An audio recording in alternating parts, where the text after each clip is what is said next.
Once, on midnight dreary, while I pondered, weak and weary, over many a quaint and curious volume of forgotten lore, while I nodded, nearly napping, suddenly there came a tapping, as of someone gently rapping at my chamber door.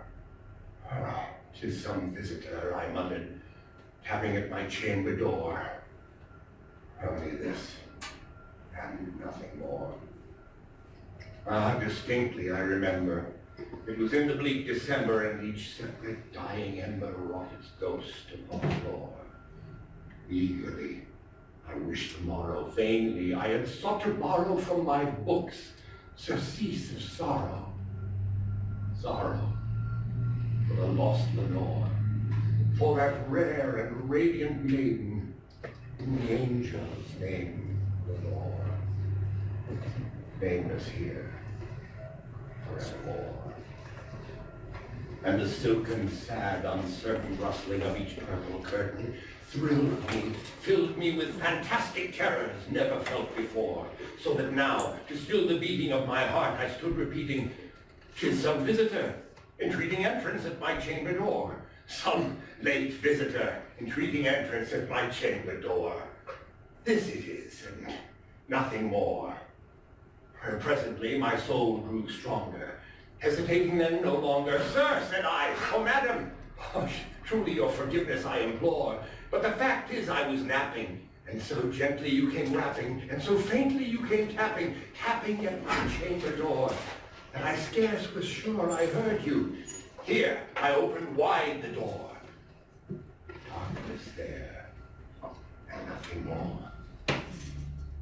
Deep into that darkness peering, long I stood there wondering, fearing, doubting, dreaming dreams no mortals ever dared to dream before. But the silence was unbroken, and the stillness gave no token, and the only word there spoken was the whispered word, "Lenore?" This I whispered, and an echo murmured back the word, "Lenore?" Only this, and nothing more.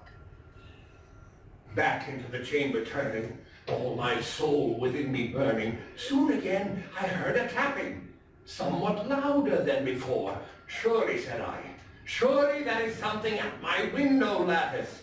Let me see then what thereat is, and this mystery explore. Let my heart be still a moment, and this mystery explore. Oh, 'tis the wind, and nothing more." Open here I flung the shutter, when with many a flirt and flutter, in there stepped a stately raven of the saintly days of yore. Not the least obeisance made he, not a minute stopped or stayed he, but with mane of lord or lady, perched above my chamber door, perched upon a bust of Pallas, just above my chamber door, perched and sat, and nothing more. Then this ebony bird, beguiling my sad fancy into smiling, by the grave and stern decorum of the countenance it wore. "Though thy crest be shorn and shaven, thou," I said, "art sure no craven, ghastly grim and ancient raven, wandering from the nightly shore. Tell me what thy lordly name is on the night's Plutonian shore." Quoth the raven, "Nevermore." Oh, much I marveled this ungainly fowl, to hear discourse so plainly, though its answer little meaning, little relevancy bore, for we cannot help agreeing that no living human being ever yet was blessed with seeing bird above his chamber door, bird or beast upon the sculptured bust above his chamber door, with such name as Nevermore. But the raven, sitting lonely on the placid bust, spoke only that one word, as if his soul in that one word he did outpour. Nothing further than he uttered, not a feather then he fluttered, till I scarcely more than muttered, "Ah, other friends have flown before." On the morrow he will leave me, as my hopes have flown ashore. Then the bird said, nevermore. Startled at the stillness broken, my reply so aptly spoken. Doubtless, said I, what it utters is its only stock and store, caught from some unhappy master, whom a merciful disaster followed fast, and followed faster, till his songs one burden bore, till the dirges of his hope that melancholy burden bore of nevermore. But the raven, still beguiling my sad fancy into smiling, straight I wheeled a cushioned seat in front of bird and bust and door. Then, upon the velvet sinking, I betook myself to blinking fancy unto fancy, thinking what this ominous bird of yore, what this grim, ghastly, gaunt, and ominous bird of yore meant in croaking nevermore. This I sat engaged in guessing, no syllable expressing to the fowl whose fiery eyes now burned into my bosom's core. This and more I sat divining, with my head at ease reclining on the cushion's velvet lining that the lamplight gloated o'er, but whose violet velvet lining with the lamplight gloating o'er she shall press, nevermore. Then methought the air grew denser, perfumed from an unseen censer, swung by seraphims, whose footfalls tinkled on the tufted floor. Wretch, I cried, thy God hath led thee, by these angels he hath sent thee respite and nepenthe from my memories of Lenore. Quaff, oh quaff, this kind nepenthe, and forget this lost Lenore. Quoth the raven, nevermore. Prophet, said I, thing of evil, prophet still if bird or devil, oh, whether tempter sent or whether tempest tossed thee here ashore, desolate yet all undaunted, on this desert land enchanted, on this home by horror haunted, tell me, truly, I implore, is there balm in Gilead? Tell me, I implore.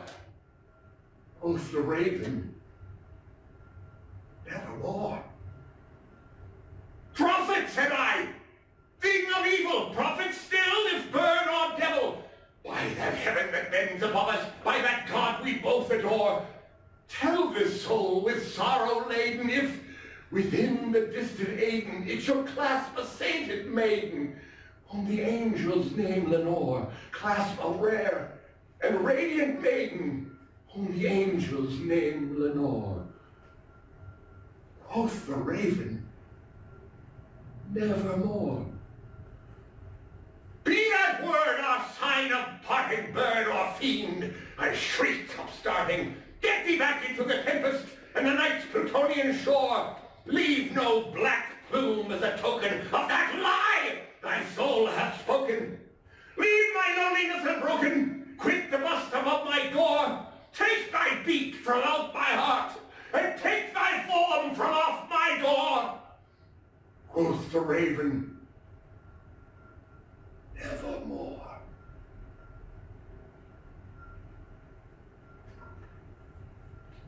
And the raven, never flitting, still is sitting on the pallid bust of Pallas, just above my chamber door. And his eyes have all the seeming of a demon's that is dreaming, and the lamplight o'er him streaming throws his shadow on the floor. And my soul, from out that shadow that lies floating on the floor, shall be lifted nevermore.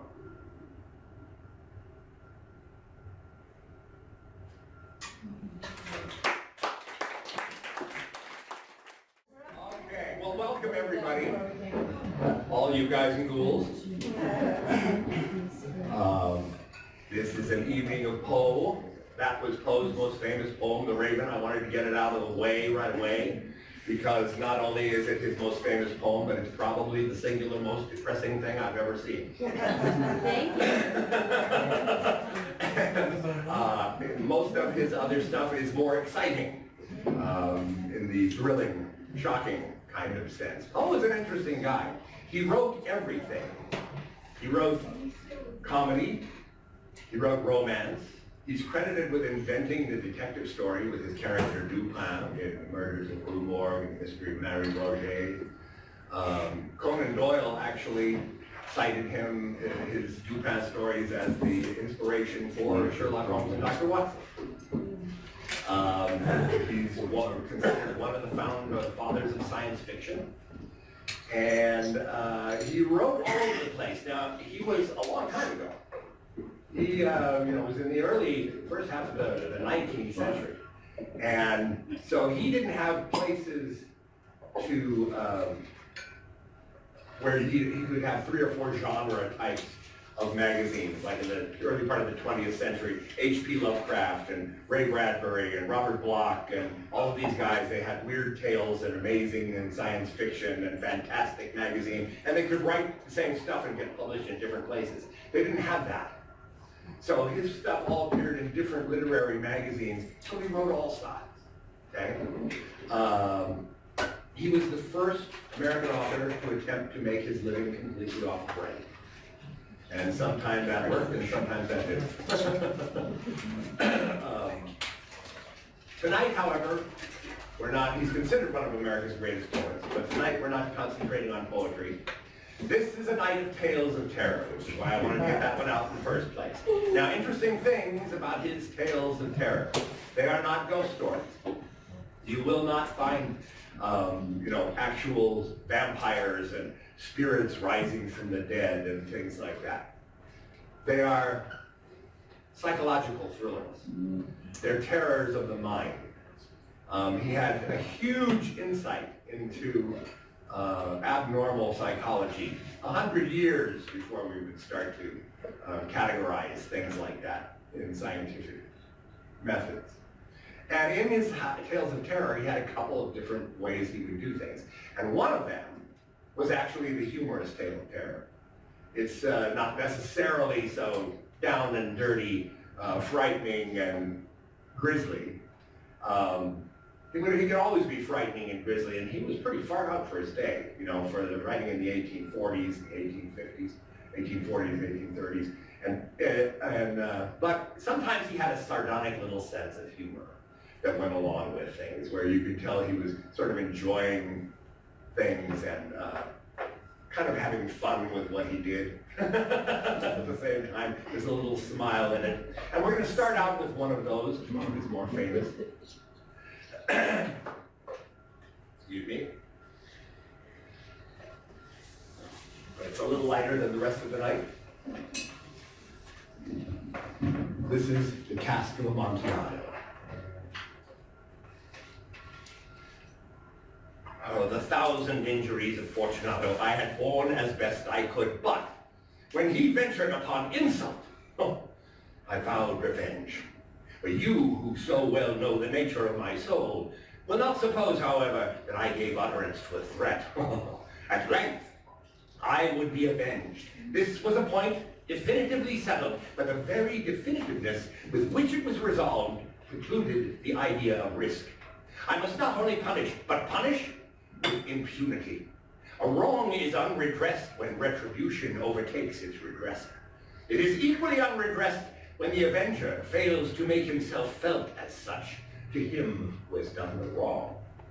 It must be understood that neither by word nor deed had I given Fortunato cause to doubt my goodwill. I continued, as was my wont, to smile in his face, and he did not perceive that my smile now was at the thought of his immolation. Oh, he had a weak point, this Fortunato. Although in other regards he was a man to be respected and even feared, he prided himself on his connoisseurship in wine. Few Italians have the true virtuoso spirit. For the most part, their enthusiasm is adopted to suit the time and the opportunity, to practice imposture upon the British and Austrian millionaires. In painting and gemmery, Fortunato, like his countrymen, was a quack. But in the matter of old wines, oh, he was sincere. In this respect, I did not differ from him materially. I was skillful in the Italian vintages myself and bought largely whenever I could. It was about dusk one evening during the supreme madness of the carnival season that I encountered my friend. He accosted me with excessive warmth, for he had been drinking much. The man wore motley. He had on a tight-fitting party-striped dress, and his head was surmounted by the conical cap and the bells. I was so pleased to see him that I thought I should never have done wringing his hand. I said to him, "My dear Fortunato, you are luckily met. How remarkably well you're looking today. But I have received a pipe of what passes for Amontillado, and I have my doubts." "How?" said he. "Amontillado? A pipe?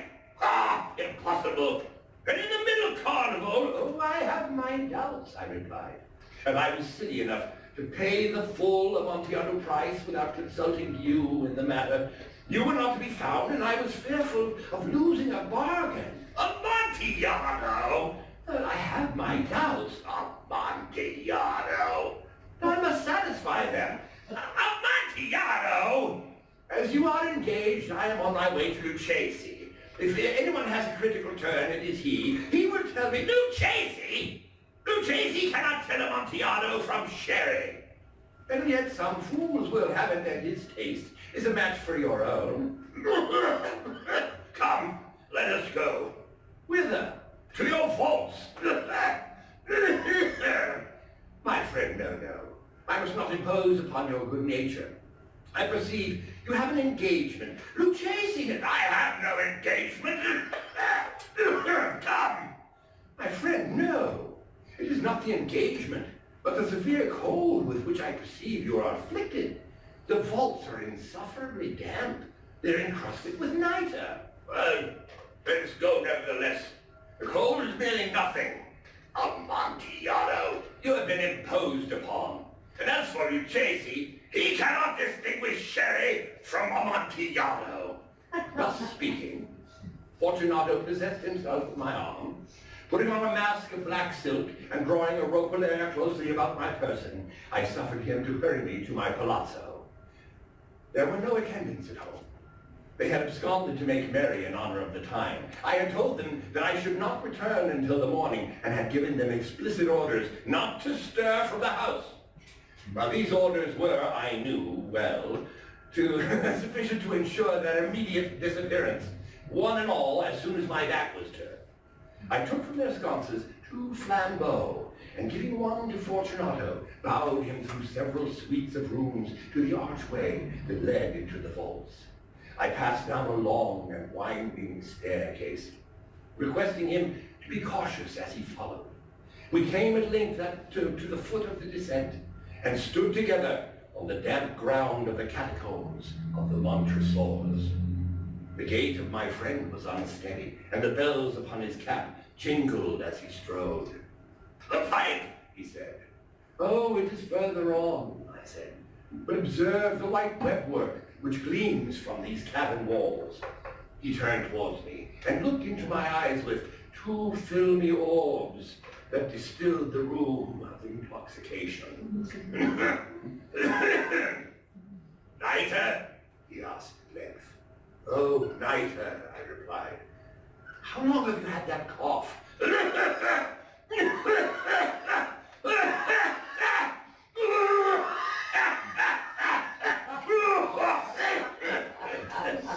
My poor friend found it impossible to reply for many minutes. "It is nothing," he said at last. "Come," I said with decision. "We will go back. Your health is precious. You are rich, respected, admired, beloved.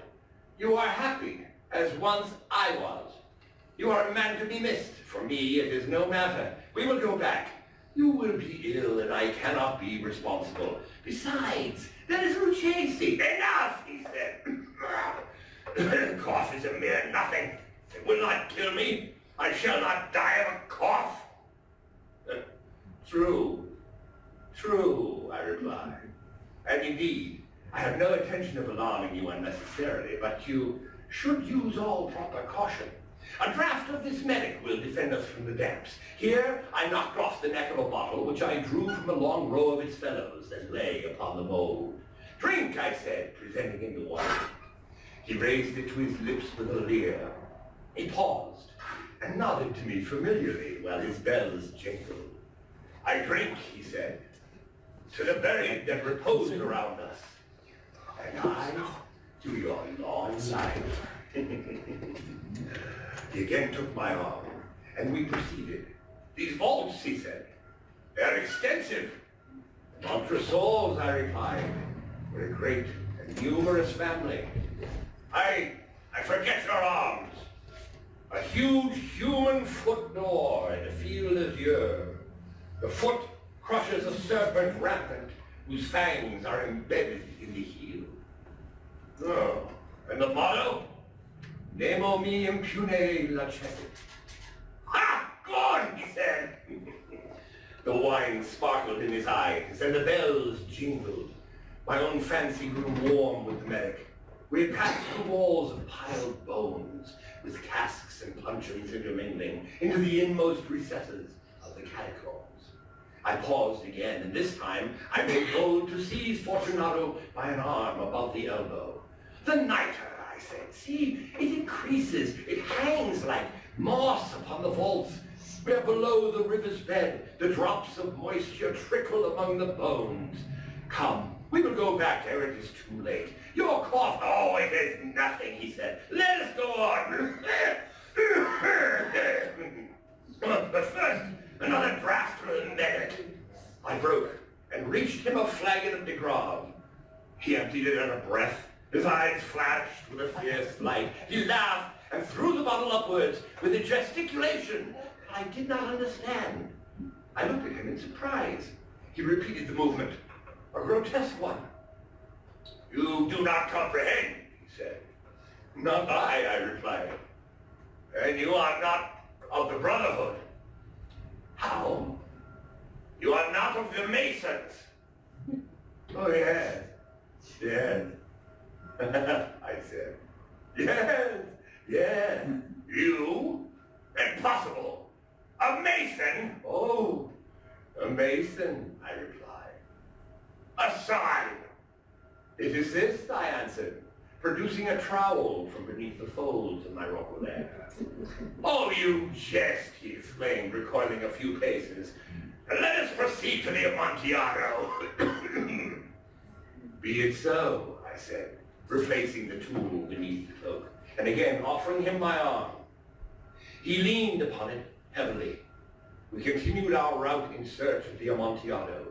We passed through a range of low arches, descended, passed on, and ascending again arrived at a deep crypt in which the foulness of the air caused our flambeaux rather to glow than flame. At the most remote end of the crypt, there appeared another, less spacious. Its walls had been lined with human remains, piled to the vault overhead, in the fashion of the great catacombs of Paris. 3 sides of this interior crypt were still ornamented in this manner. From the 4th, the bones had been thrown down and lay promiscuously upon the earth, forming at one point a mound of some size. Within the wall thus exposed by the displacing of the bones, we perceived a still interior recess, in depth about 4 feet, in width 3, in height 6 or 7. It seemed to have been constructed for no especial use within itself, but formed merely the interval between 2 of the colossal supports of the roof of the catacombs, and was backed by one of their circumscribing walls of solid granite. It was in vain that Fortunato, uplifting his dull torch, endeavored to pry into the depth of the recess. Its termination the feeble light did not enable us to see. Proceed, I said. Herein is the Amontillado. As for Lucchesi, oh, he's an ignoramus, interrupted my friend, as he stepped unsteadily forward, while I followed immediately at his heels. In an instant, he had reached the extremity of the niche, and finding his progress arrested by the rock, stood stupidly, bewildered. A moment more, and I had fettered him to the granite. In its surface were two iron staples, distant from each other by about 2 feet, horizontally. From one of these depended a short chain, from the other a padlock. Throwing the length about his waist, it was but the work of a few seconds to secure it. He was too much astounded to resist. Withdrawing the key, I stepped back from the recess. "Pass your hand," I said, "over the wall. You cannot help feeling the nitre. Indeed, it is very damp. Once more, let me implore you to return. No? Ah. Then I must positively leave you. But I must first render you all the little attentions in my power." "The Amontillado!" ejaculated my friend, not yet recovered from his astonishment. "True," I replied. "The Amontillado." As I said these words, I busied myself among the pile of bones of which I have spoken. Throwing them aside, I soon uncovered a quantity of building stone and mortar. With these materials, and with the aid of my trowel, I began vigorously to wall up the entrance to the niche. I had scarcely laid the first tier of the masonry when I discovered that the intoxication of Fortunato had, in a great measure, worn off. The earliest indication I had of this was a low, moaning cry from the depth of the recess. It was not the cry of a drunken man. There was then a long and obstinate silence. I made the second tier, and the third, and the fourth, and then I heard the furious vibrations of the chain. The noise lasted for several minutes, during which, that I might hearken to it with the more satisfaction, I ceased my labor and sat down upon the bones. At last, the clanking subsided. I resumed the trowel and finished without interruption the fifth, the sixth, and the seventh tier. The wall was now nearly upon a level with my breast. I again paused, and holding the flambeau over the mason work, threw a few feeble rays upon the figure within.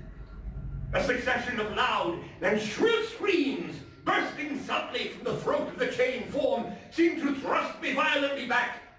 For a brief moment I hesitated. I trembled. Unsheathing my rapier, I began to grope with it about the recess, but the thought of an instant reassured me. I placed my hand upon the solid fabric of the catacombs and felt satisfied. I reapproached the wall. I replied to the yells of him who clamored. I re-echoed. I aided. I surpassed them in volume and in strength. I did this, and the clamorer grew still. It was now midnight, and my task was drawing to close. I had completed the 8th, the 9th, and the 10th tier. I had finished a portion of the last and the 11th. There remained but a single stone to be fitted and plastered in. I struggled with its weight and placed it partially in its destined position. But now, there came from out the niche a low laugh that erected the hairs upon my head.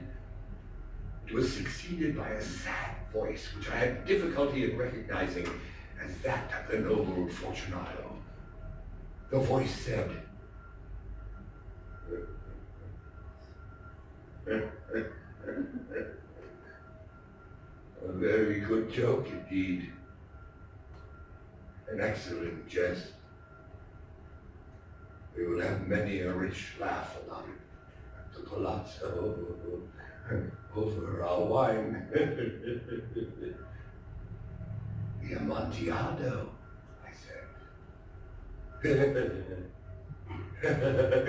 "Yes, the Amontillado. But is it not getting late? Will not they be awaiting us at the palazzo. Lady Fortunata and the rest. Let us be gone. Yes, I said. Let us be gone. For the love of God, Montresor! Yes, I said. For the love of God. But to these words, I hearkened in vain for a reply. I grew impatient. I called aloud. Fortunato? No answer. I called again. Fortunato! No answer still. I thrust a torch through the remaining aperture and let it fall within. It came forth in return, only a slight jingling of bells. My heart grew sick on account of the dampness of the catacombs. I hastened to make an end of my labor. I forced the last stone into its position. I plastered it up. Against the new masonry, I re-erected the old rampart of bones. For the half of a century, no mortal has disturbed them. In pace requiescat.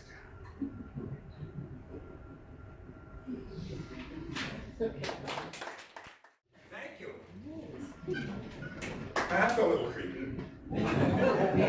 Don't worry, it gets worse. Foolish. It even seems to be depressing the microphone. Yes. All right, now we're going to jump to one of his different types of tales of terror. This is one of his psychological studies. One of his, what's the term I'm trying to come up with? Psychological thrillers. And we'll do this one, then we'll take a short break so that you guys can get really gassed for the second half. when we get into the stuff that you'll really need to be gassed for. So, but this one is, I was saying to somebody earlier that you'll find a lot of Poe's characters have stuff wrong with them. They have strange maladies, or they have odd mental quirks and things like that. And it's interesting because he will describe these things, and in the second half you'll see there's a particular example of something that he described. It takes great pains to describe because it's so unusual, and we would just say, oh, that person has obsessive compulsive disorder, you know. But he didn't know any of this stuff back then. He just had great perception in how the mind works and how inexplicable it can be at times. And this is one of those characters talking to, you figure out who he's trying to tell this story to. This is the Telltale Heart.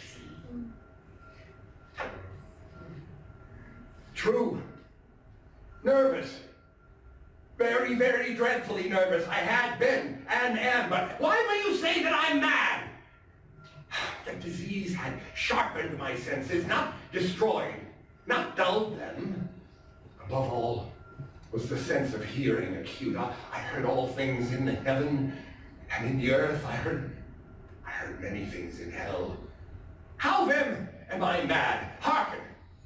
Observe how healthily, how calmly I can tell you the whole story.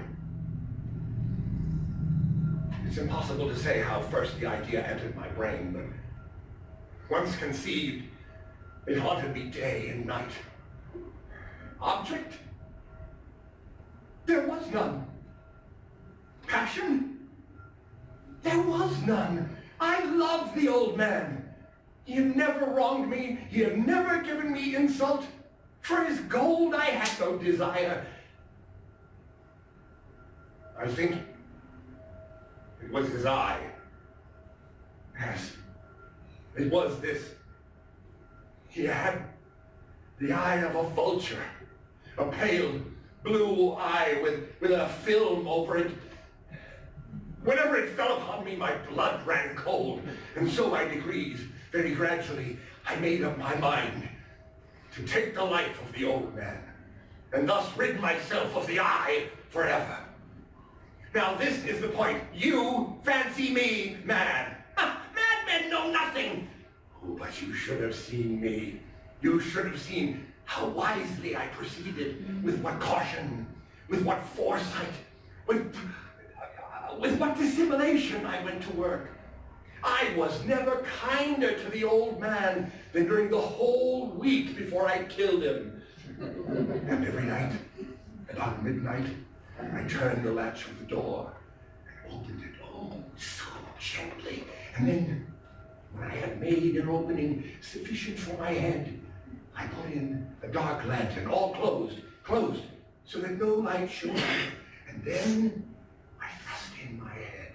Oh, you would have laughed to see how cunningly I thrust it in. I moved it slowly, very, very slowly, so that I might not disturb the old man's sleep. It took me an hour to place my whole head within the opening, so far that I could see him as he lay upon his bed. Would a madman have been so wise as this? And then, when my head was well in the room, I undid the lantern cautiously, oh, so cautiously, for the hinges creaked. I undid it just so much that a single thin ray fell upon the vulture eye. And this I did for 7 long nights, every night, just at midnight.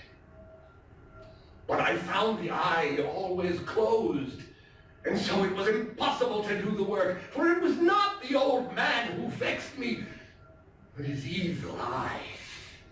And every morning, when the day broke, I went boldly into the chamber and spoke courageously to him, calling him by name in a hearty tone and inquiring how he had passed the night. So you see, he would have been a very profound old man indeed to suspect that every night, just at 12, I looked in upon him while he slept. Upon the 8th night, I was more than usually cautious in opening the door. A watch's minute hand moves more quickly than did mine. Never before that night had I felt the extent of my own powers, my own sagacity. I could scarcely contain my feelings of triumph to think that there I was, opening the door little by little, and he not even to dream of my secret deeds or thoughts. I fairly chuckled at the idea, and perhaps he heard me, for he moved on the bed, suddenly, as if startled. Now you may think that I drew back. Oh, but no. His room was as black as pitch, with the thick darkness, for the shutters were close fastened through fear of robbers. So I knew that he could not see the opening of the door, and I kept pushing it on steadily. I had my head in, and was about to open the lantern, when my thumb slipped upon the tin fastening, and the old man sprang up in bed crying out, "Who's there?" I kept quiet, quite still, and said nothing. For a whole hour I did not move a muscle, and in the meantime, I did not hear him lie down. He was still sitting up in the bed, listening, just as I had done, night after night, hearkening to the death watches in the wall. Presently, I heard a slight groan, and I knew it was the groan of mortal terror. It was not a groan of pain or grief. Oh, no, it was the low, stifled sound that arises from the bottom of the soul when overcharged with awe. I knew the sound well. Many a night, just at midnight, when all the world slept, it has welled up from my own bosom, deepening with its dreadful echoes the terrors that distracted me. I say I knew it well. I knew what the old man felt, and pitied him, although I chuckled in heart. I knew that he had been lying awake ever since the first slight noise when he had turned in the bed.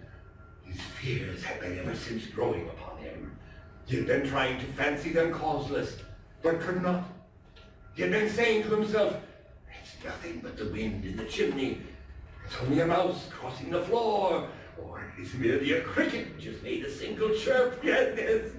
He had been trying to comfort himself with these suppositions, but he had found all in vain. All in vain, because death, in approaching him, had stalked with his black shadow before him, had enveloped the victim. And it was the mournful influence of the unperceived shadow that caused him to feel, although he neither saw nor heard, to feel the presence of my head within the room.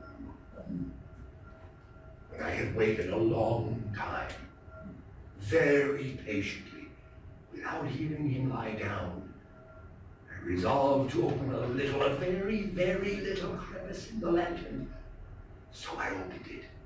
You cannot imagine how stealthily, until at length a simple dim ray, like the thread of a spider, shot from out the crevice and fell full upon the vulture eye. It was open, wide open, and I grew furious as I gazed upon it. I saw it with perfect distinctness, all a dull blue, with a hideous veil over it that chilled the very marrow in my bones. But I could see nothing else of the old man's face or person, for I had directed the ray, as if by instinct, precisely upon the damned spot. And have I not told you that what you mistake for madness is but over-acuteness of the sense? Now, I say, there came to my ears a low, dull, quick sound, such as a watch makes when enveloped in cotton. I knew that sound well, too. It was the beating of the old man's heart. It increased my fury as the beating of a drum stimulates the soldier into courage.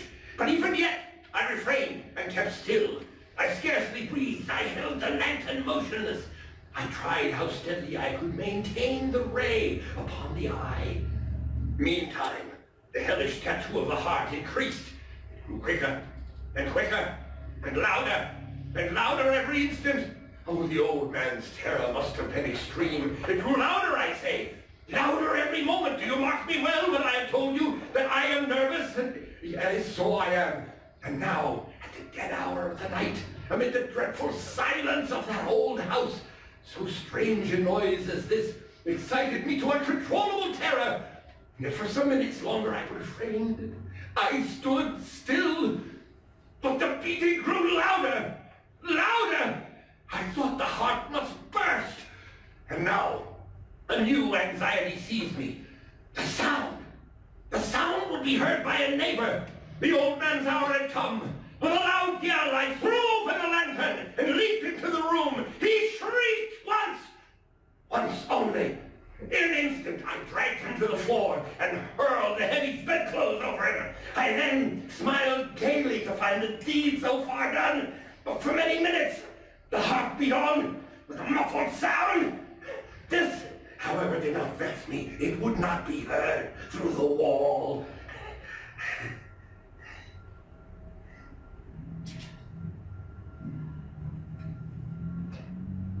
At length, it ceased. The old man was dead. I removed the bedclothes and examined the corpse. Yes, he was stone dead.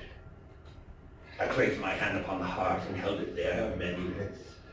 There was no pulsation. He was stone dead. His eye would trouble me no more. Now, if you think me still mad, you will think so no longer when I describe the wise precautions I took for the concealment of the body. The night waned, and I worked hastily, but in silence. First of all, I dismembered the corpse. I cut off the head and the arms and the legs. I then took up 3 planks from the flooring of the chamber and deposited all between the scantlings. I then replaced the boards so cleverly, so cunningly, that no human eye, not even his, could have detected anything wrong. There was nothing to wash out, no stain of any kind, no blood spot, whatever. I'd been too wary for that. The top had caught all.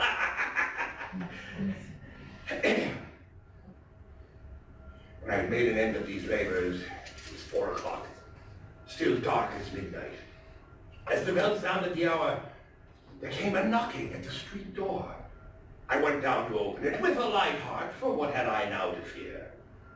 There entered 3 men, who introduced themselves with perfect suavity as officers of the police. A shriek had been heard by a neighbor during the night. Suspicion of foul play had been aroused. Information had been lodged at the police office, and they, the officers, had been deputed to search the premises. I smiled, but what had I to fear? I bade the gentleman welcome. The shriek, I said, was my own in a dream. The old man I mentioned was absent in the country. I took my visitors all over the house, led them at length to his chamber. I showed them his treasures, secure, undisturbed. In the enthusiasm of my confidence, I brought chairs into that very room and desired them here to rest from their fatigues, while I myself, in the wild audacity of my perfect triumph, placed my own seat upon the very spot beneath which reposed the corpse of the victim. The officers were satisfied. My manner had convinced them. I was singularly at ease. They sat, and while I answered cheerily, they chatted of familiar things. But ere long, I felt myself getting pale and wished them gone. My head ached, and I fancied a ringing in my ears, but still they sat, they chatted, and the ringing became more distinct. It continued, and it became more distinct. I talked more freely to get rid of the feeling, but it continued, and it gained definiteness until at length I found that the noise was not within my ears. No doubt I grew very pale now, but I talked more fluently, with a heightened voice, yet the sound increased, and what could I do? It was a low, dull, quick sound, much such a sound as a watch makes when enveloped in cotton. I gasped for breath, and yet the officers heard it not. I talked more quickly, more vehemently, but the noise steadily increased. I arose and argued about trifles in a high key and with violent gesticulations, but the noise steadily increased. Why would they not be gone? I paced the floor to and fro with heavy strides, as if excited to fury by the observation of the men, but the noise steadily increased. Oh, God! What could I do? I foamed, I raved, I swore, I swung the chair upon which I had been sitting and grated it upon the boards, but the noise arose over all and continually increased. It grew louder, louder, louder! And still the men chatted pleasantly and smiled. Was it possible they heard not? Almighty God, no! They heard! They suspected! They knew they were making a mockery of my horror! This I thought, and this I think. Oh, but anything was better than this agony. Anything was more tolerable than this derision. I could bear those hypocritical smiles no longer. I felt that I must scream or die. And now, again, hark! Louder! Louder! Louder! Louder! Villains! I shrieked. Dissemble no more! I admit the deed! Tear up the planks! Here! Here! It is the beating of his hideous heart! Wine time!